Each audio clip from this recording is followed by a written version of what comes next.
महाकुंभ का मेला जहां आस्था की लहरें उमड़ रही थी, हर तरफ श्रद्धालु स्नान कर रहे थे, भजन कीर्तन गूंज रहे थे और संत महात्माओं की चहल पहल से मेला जीवंत हो उठा था। लेकिन इसी भीड़ में कुछ अलग घटित होने वाला था। एक रहस्यमयी अघोरी साधु ने मेले में प्रवेश किया। वह किसी आम संत की तरह नहीं था। उसका पूरा शरीर भभूत से ढका हुआ था, उसकी जटाएं कमर तक लटक रही थी और उसकी आंखों में एक अद्भुत तेज था। वह एक विशाल सांड पर बैठा था जो किसी सामान्य बैल से कई गुना बड़ा और शक्तिशाली दिख रहा था। इससे पहले कि हम कहानी में आगे बढ़े, अगर आप भी ईश्वर को मानते हैं तो वीडियो को लाइक करके कमेंट में हर हर महादेव जरूर लिखिए। जैसे ही वह मेले के बीच से गुजरा, लोग उसे देखकर ठिठक गए। कुछ श्रद्धालु उसके आगे नतमस्तक हो गए, जबकि कुछ भयभीत नजरों से उसे देखने लगे। उसकी रहस्यमय उपस्थिति से पूरा मेला जैसे एक क्षण के लिए थम गया। उसकी गूंजती आवाज सुनाई दी, शिव तांडव करेंगे, पापियों का नाश होगा। पुलिस की नजरें भी उस पर टिक गई थी। इंस्पेक्टर अर्जुन को यह साधु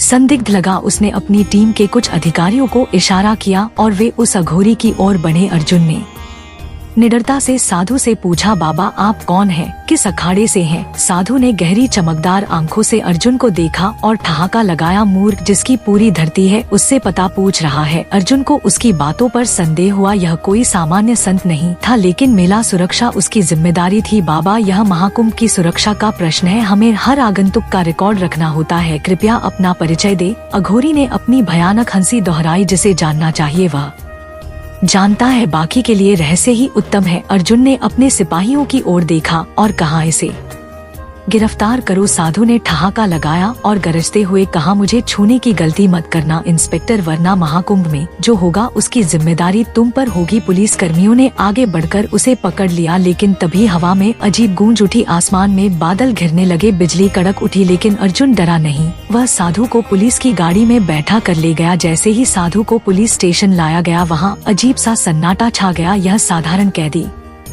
नहीं था, यह बात वहाँ मौजूद हर व्यक्ति महसूस कर रहा था। साधु के चेहरे पर अब भी वही रहस्यमय मुस्कान थी, मानो वह पहले से ही जानता था कि क्या होने वाला है। अर्जुन ने उसे हवालात में बंद करने का आदेश दिया। लोहे की मोटी सलाखों के पीछे डालने के बाद भी एक अजीब सी बेचैनी सबको महसूस हो रही थी। साधु चुपचाप बैठा था, लेकिन उसकी आंखें बंद थी और वह कुछ बड़बड़ा रहा था। अब महाकुंभ में कोहराम मचेगा, शिव तांडव करेंगे, पापियों को सजा मिलेगी। उसके स्वर में इतनी दृढ़ता थी कि अर्जुन को पहली बार एक अनजाने भय का एहसास हुआ। लेकिन वह एक सख्त पुलिस अधिकारी था, वह अंधविश्वास में नहीं पड़ सकता था। उसने गुस्से से कहा, बस बहुत हुआ, अब कोई कोहराम नहीं मचेगा। तुम एक अपराधी हो और तुम्हें का कानून के अनुसार सजा मिलेगी। लेकिन तभी बिजली कड़क उठी, इतनी तेज आवाज आई कि पूरा थाना गूंज उठा। कुछ सेकंड के लिए वहां मौजूद हर बल्ब टिमटिमाना लगे। हवालात के बाहर खड़े सिपाही घबरा गए। एक कांस्टेबल ने अर्जुन के पास आकर फुसफुसाना, सर यह कोई आम आदमी नहीं लगता, जब से इसे लाए हैं अजीब घटनाएं हो रही हैं, हमें इसे यहाँ नहीं रखना चाहिए। अर्जुन झल्ला उठा, तुम लोग एक ढोंगी से डर रहे हो, यह महज इत्तेफाक है। तभी उसका फोन बजा, उसने कॉल उठाई और दूसरी तरफ से आती घबराई हुई आवाज ने उसे जड़ कर दिया, सर महाकुंभ में भगदड़ मच गई है, भारी नुकसान हुआ है। अर्जुन तुरंत वहां पहुंचा और देखा कि पूरा मेला अस्त व्यस्त हो चुका था। श्रद्धालु चीख रहे थे, बच्चे रो रहे थे, लोग एक दूसरे के ऊपर गिर रहे थे। पुलिस हालात को काबू में करने की कोशिश कर रही थी, लेकिन स्थिति हाथ से निकलती जा रही थी। अर्जुन के दिमाग में एक ही सवाल गूंज रहा था, क्या यह सब उस साधु की भविष्यवाणी के कारण हुआ? नहीं, यह संभव नहीं हो सकता। लेकिन फिर भी उसके दिल की गहराई में कहीं ना कहीं एक अनजाना भय घर कर गया था। अर्जुन ने जल्दबाजी में थाने लौटने का निर्णय लिया। वह साधु से एक बार फिर बात करना चाहता था। जब वह वापस पहुंचा तो उसने देखा कि हवालात के अंदर वही साधु अब भी बड़बड़ा रहा था, लेकिन इस बार उसके शब्द कुछ अलग थे। मैंने कहा था तुमने मुझे छुआ, अब देखो अंजाम, यह तो बस शुरुआत है। अर्जुन ने घूर कर उसकी ओर देखा, तो क्या कहना चाहता है, सीधा बता। साधु ने आंखें खोली, उसकी आंखों में गहरी चमक थी और उसकी मुस्कान भयावह थी। यह तो बस शुरुआत थी इंस्पेक्टर अर्जुन, तुमने जो किया है उसका परिणाम अभी बाकी है, यह खेल अभी खत्म नहीं हुआ। अर्जुन का गला सूख गया। वह पहली बार अपने ही फैसले पर संदेह कर रहा था। क्या वाकई उसने किसी अलौकिक शक्ति को चुनौती दी थी? पर कुछ देर साधु से बात करने के बाद वह फिर से महाकुंभ मेले में गया, क्योंकि उसे वहां की सुरक्षा दी गई थी और वहां इतना बड़ा कांड हो गया था। मेले में पहुंचकर वो देखता है, माहौल अब भी वैसा ही है। महाकुंभ में भगदड़ मच गई थी, पूरा मेला अफरा तफरी का शिकार हो गया था। श्रद्धालु इधर उधर भाग रहे थे, चीख पुकार मच गई थी, कई लोग जमीन पर गिरे पड़े थे, कुछ के कपड़े फट चुके थे। अर्जुन अपनी टीम के साथ तेजी से घटना स्थल की ओर बढ़ा। चारों तरफ अराजकता का माहौल था। पुलिस के सायरन लगातार बज रहे थे। राहत दल लोगों को नियंत्रित करने की कोशिश कर रहे थे, लेकिन भीड़ इतनी अधिक थी कि नियंत्रण असंभव सा लग रहा था। अर्जुन ने तुरंत वायरलेस पर संदेश भेजा, सभी टीमें चौकन्नी रह, भगदड़ किस कारण हुई इसकी जांच करें, सभी पुलिस अधिकारी स्थिति को नियंत्रित करें। उसी समय एक बूढ़े संत ने अर्जुन का हाथ पकड़ा और कांपती आवाज में कहा, यह साधारण भगदड़ नहीं है इंस्पेक्टर, यह उस अघोरी की चेतावनी थी। वह कोई साधारण इंसान नहीं है, तुमने उसे छेड़ कर अनर्थ कर दिया है। अर्जुन ने संत की ओर देखा, उसकी आंखों में डर स्पष्ट झलक रहा था। अर्जुन ने अपनी टीम के एक अधिकारी से कहा, भीड़ के केंद्र में जाकर देखो भगदड़ की असली वजह क्या थी। कुछ मिनटों बाद वायरलेस पर जवाब आया, सर, कई श्रद्धालु कह रहे हैं कि उन्होंने आसमान में एक विशाल छाया देखी थी जो हवा में घूम रही थी। कुछ ने सांड की आकृति देखने की बात भी कही है। अर्जुन को एक अजीब सी ठंडक महसूस हुई। सांड, वह अघोरी जिस सांड पर बैठा था, क्या वह कहीं यहाँ तो नहीं था? उसने तुरंत एक और संदेश भेजा, कोई भी उस सांड को दोबारा देखे तो तुरंत रिपोर्ट करे। इतना कहते ही अचानक तेज हवा चलने लगी। बिजली की गड़गड़ाहट के साथ बादल घिर आए। ऐसा लग रहा था मानो प्रकृति भी इस अघोरी की शक्ति को स्वीकार कर रही हो। अर्जुन को अपनी धड़कनें तेज होती महसूस हुई। क्या वाकई उसने किसी अलौकिक शक्ति को ललकार दिया था? भीड़ में खड़े कुछ लोगों ने अचानक आसमान की ओर इशारा किया। अर्जुन ने सिर उठाकर देखा, बादलों के बीच सचमुच एक विशाल सांड की आकृति उभर रही थी। उसके सींग बिजली की तरह चमक रहे थे और उसकी आंखें सुर्ख थी। और फिर जैसे ही एक और जोरदार बिजली कड़की, आकृति गायब हो गई। अर्जुन को एहसास हुआ कि अब उसे साधु से दोबारा मिलना होगा। यह मामला अब किसी अपराधी की गिरफ्तारी से बहुत आगे बढ़ चुका था। यह किसी अलौकिक शक्ति का संकेत था। उसने तुरंत अपनी टीम को आदेश दिया, हम थाने लौट रहे हैं, मुझे उस अघोरी से बात करनी होगी, यह साधारण मामला नहीं है। अर्जुन और उसकी टीम तेजी से पुलिस स्टेशन की ओर रवाना हुए। उसका मन सवालों से भरा हुआ था। क्या उसने किसी ऐसी शक्ति को ललकार दिया था जिससे टकराना इंसानी क्षमता से परे था? अर्जुन पुलिस स्टेशन लौट चुका था। वहाँ की हवा भारी लग रही थी। साधु को हवालात में डाले हुए कुछ ही घंटे बीते थे, लेकिन माहौल अजीब सा हो चला था। पुलिस स्टेशन के बाहर से गुजरने वाले लोगों को भी यह महसूस हो रहा था कि यहाँ कुछ असामान्य हो रहा है। हवालात के अंदर अघोरी अब भी बैठा था। उसकी आंखें बंद थी और वह कुछ बड़बड़ा रहा था। अर्जुन उसके सामने आकर खड़ा हो गया और कठोर स्वर में बोला, अब यह तमाशा बंद करो और साफ साफ बताओ कि तुम कौन हो, तुम्हारी असलियत क्या है। अघोरी ने धीरे से अपनी आंखें खोली। उसकी आंखों में अजीब सी चमक थी। उसने एक धीमी मुस्कान के साथ कहा, मैंने तुम्हें पहले ही चेताया था इंस्पेक्टर, अब जो होगा उसके लिए तैयार रहो। तुमने सोचा कि इन लोहे की सलाखों से मुझे बांध सकते हो? अर्जुन ने क्रोध में कहा, अगर तुम में इतनी शक्ति है तो इन सलाखों के पार निकल कर दिखाओ। साधु ने गहरी सांस ली और धीरे धीरे उसके आसपास का वातावरण बदलने लगा। हवा अचानक ठंडी हो गई। पूरे थाने में एक अजीब सी ध्वनि गूंजने लगी। ऐसा प्रतीत हो रहा था कि मानो कोई अदृश्य शक्ति वहाँ उपस्थित हो। तभी बिजली चमक उठी, पूरे थाने की लाइट्स झपक लगी। कई पुलिस अधिकारी भयभीत होकर एक दूसरे को देखने लगे। तभी एक हवलदार भागता हुआ अर्जुन के पास आया और हक लाते हुए बोला, सर, बाहर की गाड़ियों के इंजन अपने आप चालू हो रहे हैं। रेडियो में अजीब आवाजें आ रही हैं। अर्जुन समझ नहीं पा रहा था कि यह सब क्या हो रहा है। उसने खुद जाकर सीसीटीवी कैमरा चेक किया। जो उसने देखा उससे उसके होश उड़ गए। कैमरे की फुटेज में दिखाई दे रहा था कि साधु अपनी जगह पर बैठे बैठे हवा में लहराने लगा था। उसकी आंखें जल रही थी और उसके होंठ लगातार कुछ मंत्र बुदबुदा रहे थे। और फिर अचानक कैमरा ब्लैक आउट हो गया। अर्जुन तुरंत हवालात की ओर भागा। वहां पहुंचते ही उसके सीने छूट गए। हवालात की सलाखें टूटी नहीं थी, ताला ज्यों का त्यों लगा था, परंतु अघोरी वहां नहीं था। पुलिस स्टेशन में खलबली मच गई। सभी अधिकारी इधर उधर भागने लगे, लेकिन साधु कहीं नहीं था। अर्जुन थरथरा हाथों से अपनी जेब से फोन निकालकर वायरलेस पर बोला, अलर्ट जारी करो, पूरे शहर में इस साधु को ढूंढो। लेकिन तभी एक गहरी गूंजती आवाज पूरे पुलिस स्टेशन में सुनाई दी, अब तांडव शुरू होगा। इंस्पेक्टर, तुमने जो किया उसका परिणाम भुगतना ही पड़ेगा। अर्जुन ठिठक गया। आवाज किसी स्पीकर से नहीं आ रही थी बल्कि हवा में गूंज रही थी। अब अर्जुन को समझ आ गया था, यह साधु कोई आम इंसान नहीं था, उसने किसी शक्ति को ललकार दिया था जिसका परिणाम अब पूरे शहर को भुगतना था। अर्जुन के शरीर में एक अजीब सी सिरहन दौड़ गई। उसकी समझ में नहीं आ रहा था कि यह सब कैसे हो सकता है। हवालात की लोहे की मोटी सलाखें वैसे की वैसे थी, ताला टूटा नहीं था लेकिन साधु वहाँ नहीं था। पूरे थाने में हड़कंप मच गया। पुलिसकर्मी इधर उधर भागने ने लगे। सभी ने स्टेशन के हर कोने में उसकी तलाश शुरू कर दी। यह असंभव है, अर्जुन ने बुदबुदाया। उसकी अनुभवी पुलिसगिरी ने अब तक बहुत से अपराधी देखे थे पर यह कुछ और ही था। तभी वायरलेस पर एक सिपाही की आवाज आई, सर हमें थाने के बाहर लगे कैमरों में कुछ अजीब दिखा है, आपको इसे खुद आकर देखना चाहिए। अर्जुन तेजी से कंट्रोल रूम की ओर भागा। वहां लगे मॉनिटर्स में रिकॉर्डिंग चलाई गई। स्क्रीन पर दिखा कि जेल के अंदर बैठे साधु का शरीर धीरे धीरे धुंध में बदलता गया और फिर हवा में घुल गया। यह कैसे संभव है? अर्जुन की आवाज कांप गई। यह कोई कैमरे की गड़बड़ी तो नहीं? कांस्टेबल ने सिर हिलाया। नहीं सर, सभी कैमरे सही से काम कर रहे।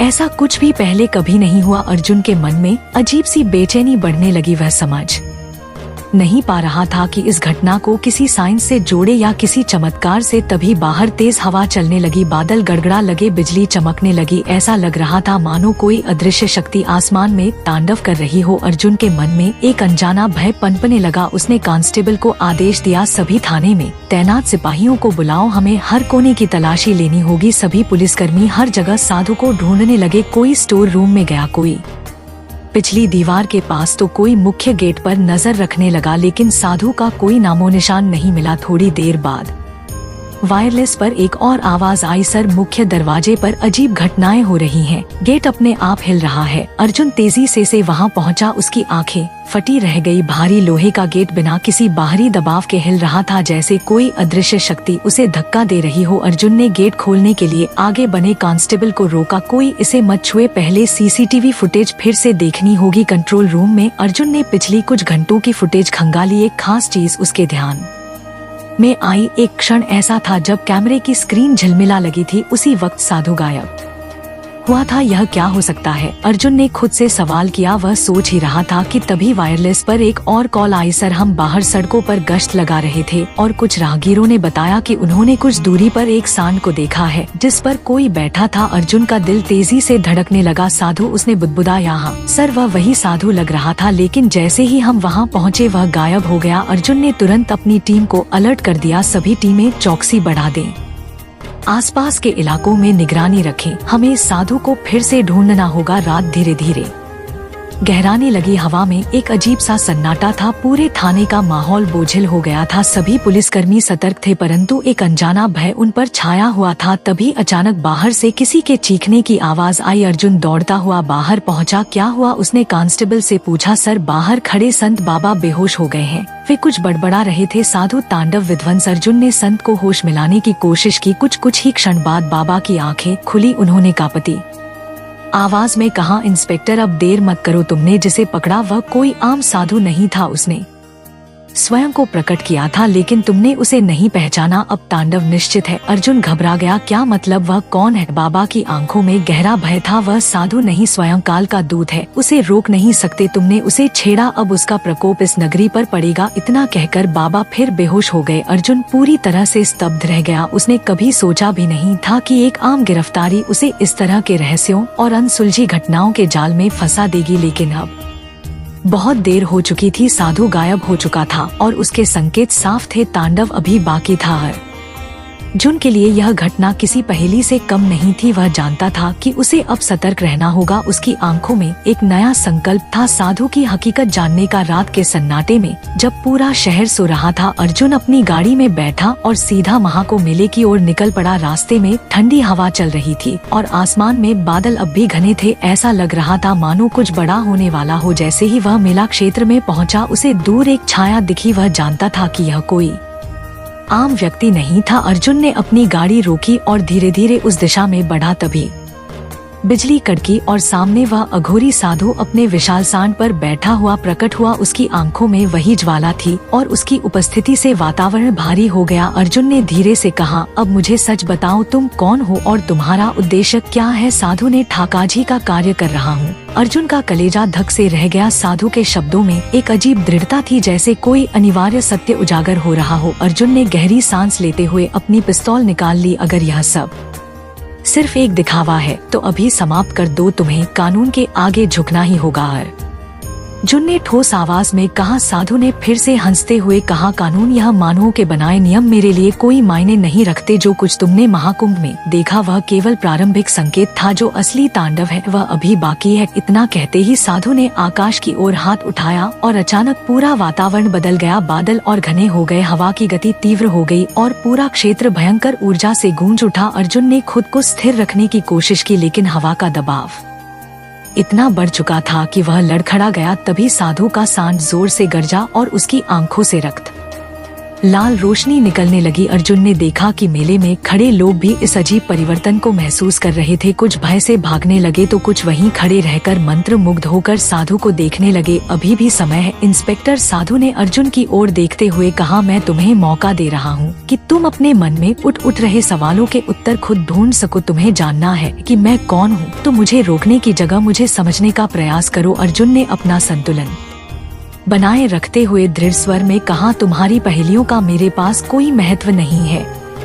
मैं केवल यह जानना चाहता हूँ कि तुम वास्तव में क्या चाहते हो। साधु ने मुस्कुराते हुए कहा, मैं चाहता हूँ कि इस संसार को उसका फल मिले, पाप की इस धरती पर धर्म की पुनः स्थापना हो। जो अधर्म की राह पर हैं, वे मिट जाएंगे। जो सत्य और न्याय की राह पर हैं, वे सुरक्षित रहेंगे। परंतु जो इस विधि के मार्ग में आएगा वह स्वयं इसका भागी बनेगा। इतना कहते ही साधु ने जमीन पर अपनी लकड़ी की खप्पर गाड़ दी। अचानक जमीन के भीतर से कंपन शुरू हो गया और चारों ओर गूंजने लगी मंत्रोच्चार की आवाजें। अर्जुन को लगा जैसे यह किसी दूसरी दुनिया की ध्वनियां थी। उसकी हथेलियां पसीने से भीग गई, लेकिन उसने अपने डर को काबू में रखा। अगर तुम सचमुच शक्ति रखते हो, अर्जुन ने साधु को चुनौती देते हुए कहा, तो यह साबित करो कि तुम केवल भय फैलाने के लिए नहीं आए हो। अगर तुम्हारा लक्ष्य धर्म की स्थापना है तो इसे सही तरीके से करो, ना कि डर से। साधु की आंखें चमक उठी। उसने धीरे से कहा, तुम अब मेरी परीक्षा ले रहे हो अर्जुन। मैं तुम्हें एक और अवसर दूंगा। अगली अमावस्या की रात तक तुम जान जाओगे कि मैं कौन हूँ,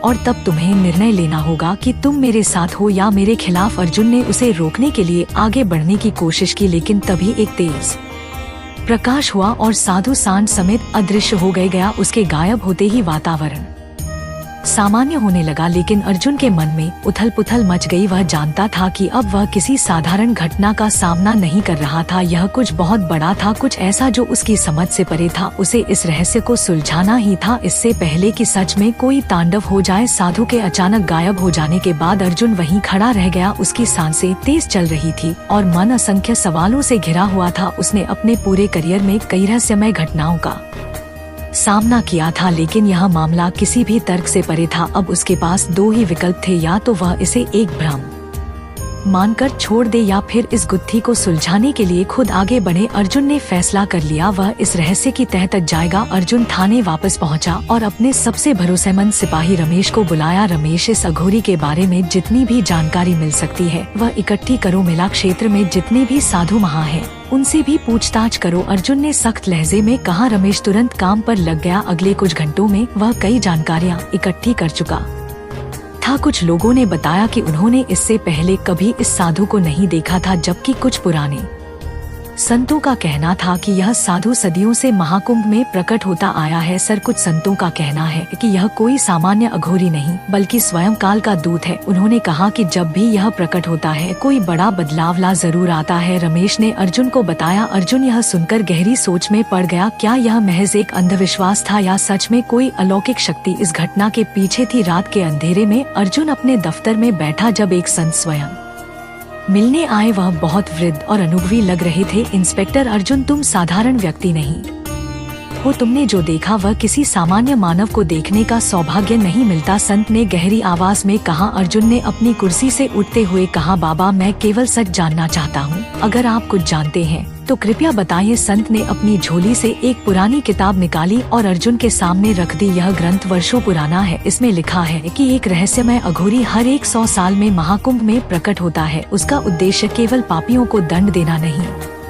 होता, बल्कि दुनिया को यह चेतावनी देना होता है कि धर्म खतरे में है। अर्जुन ने जल्दी से किताब के पन्ने पलटने शुरू कर दिए। उसमें कई रहस्यमय घटनाओं का वर्णन था, कुछ प्राचीन संतों द्वारा दर्ज की गई गवाही जिनका विवरण अर्जुन के सामने घटी घटनाओं से मेल खा रहा था। अर्जुन के मन में अब यह स्पष्ट होने लगा था कि यह साधु कोई सामान्य व्यक्ति नहीं था, परंतु वह यह समझ नहीं पा रहा था कि उसने अगली अमावस्या का उल्लेख क्यों किया। क्या वह किसी बड़े आयोजन की ओर इशारा कर रहा था? वह अपनी सोच में डूबा ही था कि तभी रमेश भागते हुए उसके पास आया। सर, एक और बड़ी खबर है। महाकुंभ में कुछ श्रद्धालु दावा कर रहे हैं कि उन्होंने नदी में एक रहस्यमय आकृति को चलते हुए देखा है। अर्जुन तुरंत अपनी टीम के साथ वहां पहुंचा। चारों तरफ हड़कंप मचा हुआ था, कुछ लोग घबराए हुए थे तो कुछ मंत्र पढ़ रहे थे। अर्जुन ने अपनी टॉर्च जलाकर नदी की ओर देखा, लेकिन उसे वहां कुछ नहीं दिखा। तभी अचानक ठंडी हवा चली और अर्जुन को एक स्पष्ट परछाई नजर आई। यह वही था साधु। वह नदी के किनारे खड़ा था और उसकी आंखों में वही चमक थी। अर्जुन ने हिम्मत जुटाकर आगे बढ़ने की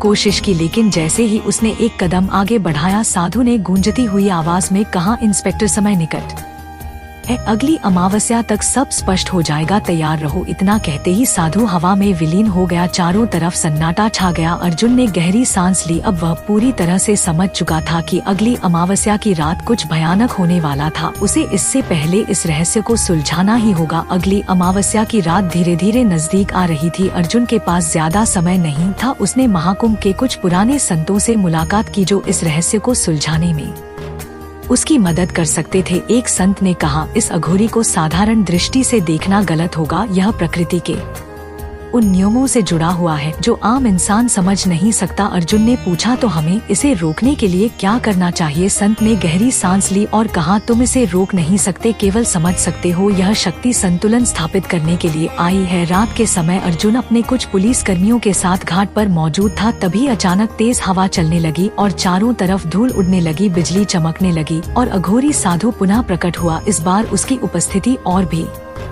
भयावह थी। उसके चारों ओर एक तेज रोशनी का घेरा बन चुका था। अर्जुन ने हथियार निकालते हुए कहा, अब इस खेल को खत्म करो। अघोरी मुस्कुराया और धीरे से बोला, यह खेल नहीं, विधि का विधान है, तुम इसे रोक नहीं सकते इंस्पेक्टर। तभी नदी के पानी में हलचल होने लगी और लोग घबराकर पीछे हट गए। कुछ ही क्षणों में पानी से आग की लपटें उठने लगी। यह दृश्य देख अर्जुन समेत हर कोई दंग रह गया। अघोरी ने आसमान की ओर हाथ उठाया और जोर से चिल्लाया, अब तांडव आरंभ होगा। अर्जुन समझ चुका था कि अब समय बहुत कम बचा था। उसे जल्द से जल्द इस शक्ति को समझना होगा, वरना कुछ ऐसा घटेगा जो उसने कभी सोचा भी नहीं था। अर्जुन की आंखों के सामने जो कुछ घट रहा था वह उसकी कल्पना से परे था। नदी के पानी से उठती आग की लपटें, आसमान में कड़कती बिजली और अघोरी का भयानक रूप, सब कुछ उसे चेतावनी दे रहा था कि यह महज कोई साधारण घटना नहीं थी, यह किसी शक्ति का प्रकोप था। अर्जुन के हाथों से पसीना टपक रहा था। उसने अपनी पूरी पुलिस सेवा में कभी ऐसा दृश्य नहीं देखा था। उसके साथ ही पुलिसकर्मी भय से पीछे हट गए, लेकिन अर्जुन वहीं खड़ा रहा। अगर तुम सच में शक्ति रखते हो तो मुझे बताओ कि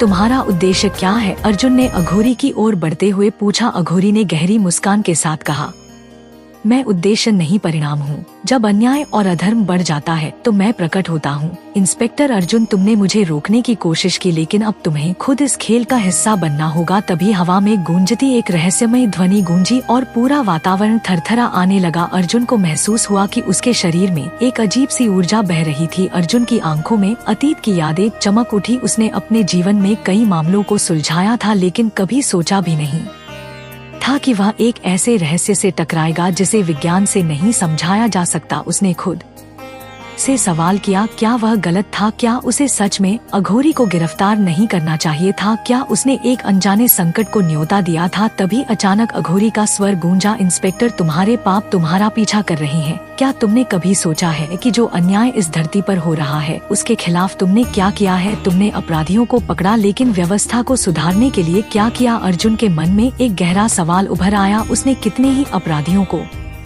पकड़ा, लेकिन क्या सच में अन्याय को मिटा पाया? यह विचार उसे झकझोर लगा। इसी बीच शहर में अजीब घटनाएं होने लगी। मंदिरों के घंटे अपने आप बजने लगे, पक्षी अजीब तरह से आकाश में चक्कर काट रहे थे और कुछ लोगों ने आसमान में अद्भुत छाया देखने का दावा किया। अर्जुन के वायरलेस पर लगातार संदेश आ रहे थे, सर, शहर में भगदड़ मच गई है, लोग डर से इधर उधर भाग रहे हैं। अर्जुन ने तुरंत जवाब दिया, शहर की सुरक्षा बढ़ा दो, किसी को भी घबराने मत दो, पुलिस सतर्क रहे। लेकिन वह खुद जानता था कि यह सब किसी आम घटना का हिस्सा नहीं था। अर्जुन को पहली बार अपनी जिम्मेदारी का वास्तविक एहसास हुआ। उसने हमेशा अपराध के खिलाफ लड़ाई लड़ी थी, लेकिन क्या उसने सही दिशा में काम किया था? क्या उसने खुद किसी ऐसी शक्ति को ललकार दिया था जिसे समझना उसके बस में नहीं था? अघोरी ने उसकी आंखों में देखते हुए कहा, अभी भी देर नहीं हुई है अर्जुन, तुम बदलाव का हिस्सा बन सकते हो, लेकिन तुम्हें समझना होगा कि व्यवस्था को केवल कानून से नहीं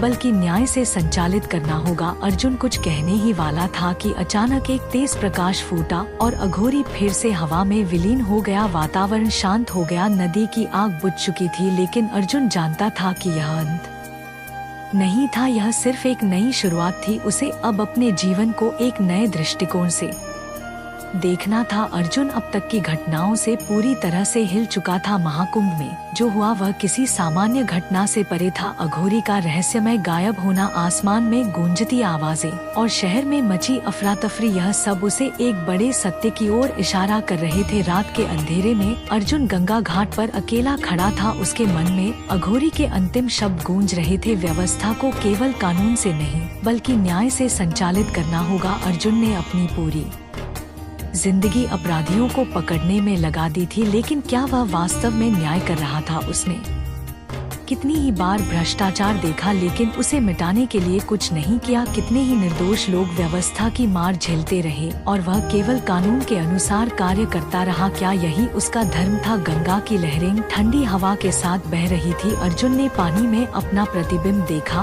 और स्वयं से सवाल किया, क्या उसे अब सिर्फ एक पुलिस अधिकारी बनकर रहना चाहिए या एक ऐसा प्रहरी बनना चाहिए जो अन्याय के खिलाफ खड़ा हो सके? उसने गंगा को अपनी हथेलियों में लिया और प्रतिज्ञा की, अब से मैं न केवल कानून का पालन करूंगा बल्कि न्याय के लिए भी लड़ूंगा। किसी भी निर्दोष को कष्ट नहीं सहने दूंगा और पापियों को उनके कर्मों का दंड दिलवाऊंगा। इसी क्षण अचानक एक शीतल हवा चली। अर्जुन को लगा जैसे किसी ने उसकी प्रतिज्ञा स्वीकार कर ली हो। उसकी आंखों में अब कोई संशय नहीं था, वह जानता था कि उसे क्या करना है। नए रास्ते की ओर। अगले ही दिन अर्जुन ने अपने विभाग में बड़े सुधार करने शुरू कर दिए। उसने उन सभी मामलों को फिर से खोला जिनमें संदेहास्पद न्याय हुआ था। उसने अपने सहयोगियों को ईमानदारी और निष्पक्षता से काम करने की प्रेरणा दी। धीरे धीरे उसका प्रभाव पूरे शहर में महसूस किया जाने लगा। जो अपराधी पहले पुलिस से बचकर निकल जाते थे वे अब सलाखों के पीछे थे। गरीबों और निर्दोषों को न्याय मिलने लगा। अर्जुन का नाम अब केवल एक पुलिस इंस्पेक्टर के रूप में नहीं बल्कि एक सच्चे न्यायाधीश के रूप में जाना जाने लगा। महाकुंभ समाप्त होने के साथ ही शहर में शांति लौट आई। श्रद्धालु अपने अपने घर लौटने लगे और लोगों ने अघोरी की कहानी को एक चमत्कार के रूप में याद रखना शुरू कर दिया। लेकिन अर्जुन जानता था कि